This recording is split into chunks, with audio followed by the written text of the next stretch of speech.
Okay, Biology 4, and as per usual, we start with our syllabus. We're going to start with diffusion. They've given you a definition. It says define diffusion. So that is your definition that you need to know pretty much word for word. The biology syllabus is weird.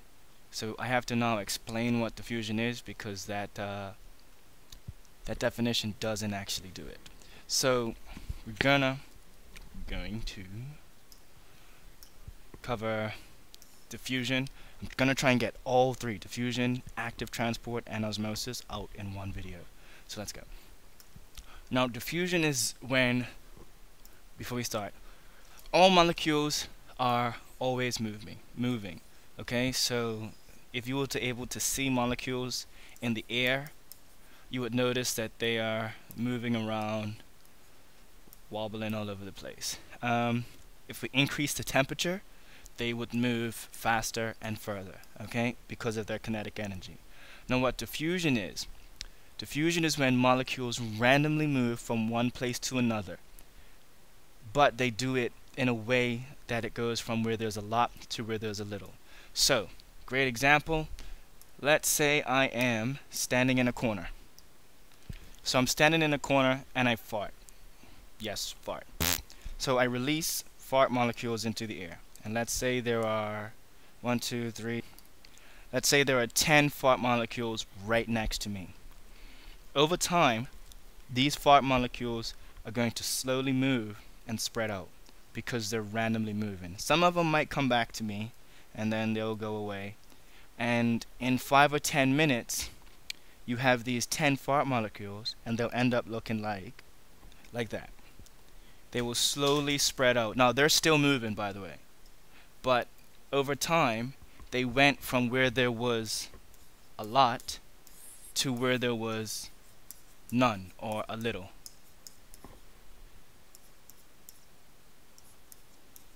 Okay? So, points to note. Diffusion is molecules randomly moving from where there's a lot of the molecules to where there's a little of the molecules or none. In the definition, it says something about a diffusion gradient. The gradient is the fact that when you go from a lot to a little, you create a slope, and diffusion always goes down the slope. It's a passive process. It requires no energy input. The energy is already in the molecules. Okay, it just happens. Next, we have active transport. Now, active transport is pretty much diffusion backwards. It's when the molecules in the situation go from where there's a little to where there's a lot. And active transport normally happens in a lot of cells, and because you now have your ball going uphill, this one requires energy. You need energy to get that ball up the hill. So in active transport, let's say these are molecules of something that we want inside the cell or even outside the cell, it doesn't matter. Now this part of the cell membrane has to use energy to push these little red guys inside. If it was regular diffusion, they would move outside through regular diffusion. But in order for them to go inside, so against the gradient, energy is required, and that's active transport. Okay? And Biology 101, if something requires energy, how do we release energy in biology? And that's going to be respiration. Respiration are the hands that open up the egg. Inside the egg is energy. Boom, active transport. Last but not least, we have osmosis, which is technically diffusion, but it's a special type of diffusion. It's diffusion of water, especially through some sort of a membrane. So, regular diffusion, you go from where there's a lot to where there's a little, but with osmosis, it goes through a membrane, whether that's a stocking, a cell wall, a cell membrane, whatever. Alright, so in osmosis, water molecules move from where there are a lot of water molecules to where there are a little bit of water molecules until the numbers are equal. So one guy would go over here, and then osmosis would stop. But if I suddenly drank some of the water on this side, one of these guys would move back over. Okay, so we see osmosis in solutions. Here's a really good example. If I had a special cup that had a membrane going down the center that allowed me to fill one half of one thing and one half of another, let's say I filled this side with snowball syrup and this side with water, what you would see over time is that this level would start to rise because the water would go through the membrane by osmosis and would start to turn the snowball syrup into drink, and this level would start to drop because it's moving over due to osmosis. Okay? Kind of weird to picture, but osmosis goes from where there's more water to where there's less water. There isn't much water in snowball syrup, so the water moves through, and this is going to be called our semi-permeable membrane. Okay?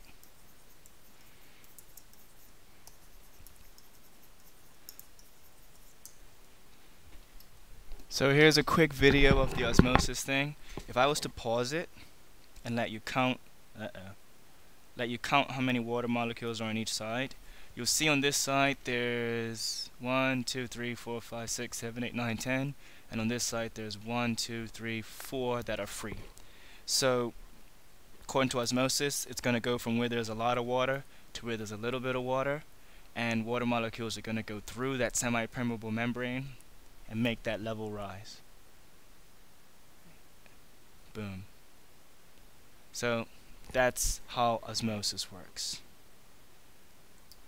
So now we're going to talk about what happens to plant and animal cells in different scenarios. So if we put an animal cell in pure water, so there's more water molecules outside of it than there are inside of it, what happens is the water molecules go into the cell through osmosis until it bursts. There's nothing really stopping the cell membrane from exploding. Plant cells, you put them in pure water and they do something different. More water molecules on the outside than the inside, so they continue to go in and go in and go in. But because of that strong cell wall, they just get harder and harder and harder. Think about pumping air into a basketball that you wrap duct tape around. It's not going to pop.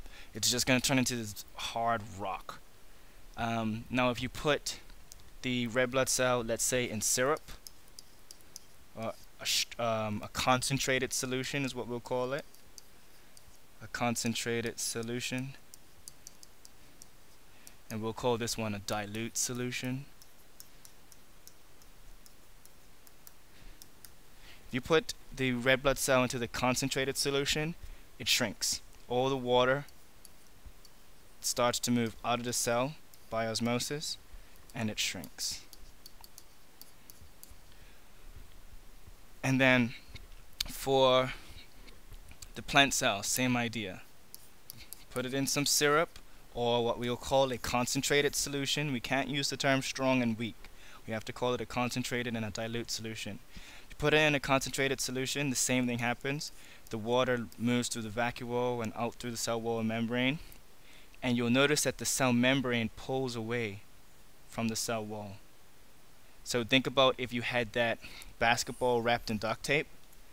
If you were to blow it up and then pop the basketball, let's say you stabbed it, what you'll end up with is bits of the basketball stuck to the tape and the rest of it just on the inside like a paper mache almost. So when you have the syrup, the water moves out through osmosis, water moving in. This is all osmosis, so we're talking about water. Whenever you see the word osmosis, you know we're talking about water and a semi-permeable membrane. Now, why is osmosis important? It's important in almost every living thing, but it's very important in plants, and the reason why, as long as the plant makes sure that there's only a little bit of water up the top and there's lots of water down the bottom, the water will move up through osmosis. And roots are designed to do active transport, and the roots literally use energy to grab water and pull it in. Even if there's not a lot of water in the soil, they'll find it and they'll snatch it through active transport. So they need energy and they need to respire, which is why you can drown a plant.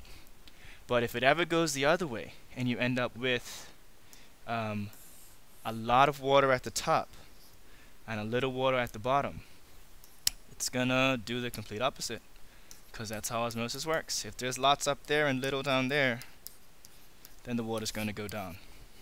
Okay, so as we always do at the end, we check our syllabus.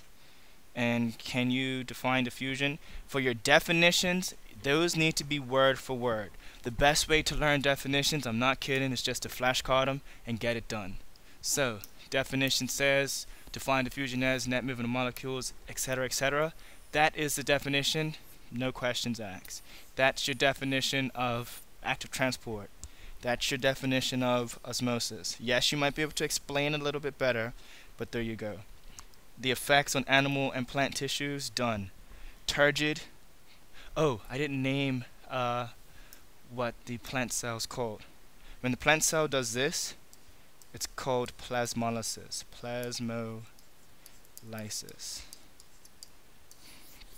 Shrinks, bursts, turgid, plasmolysis. Okay? Discuss the importance, energy consumption, done. Done. Importance of water potential gradient and the uptake of water by plants, done. I didn't do this. Describe the importance of diffusion of gases and solutes and of water as a solvent. I don't know what to explain there. It's kind of just straightforward. So, that's that. Biology done. Every time, Neville. Every time. You have one job.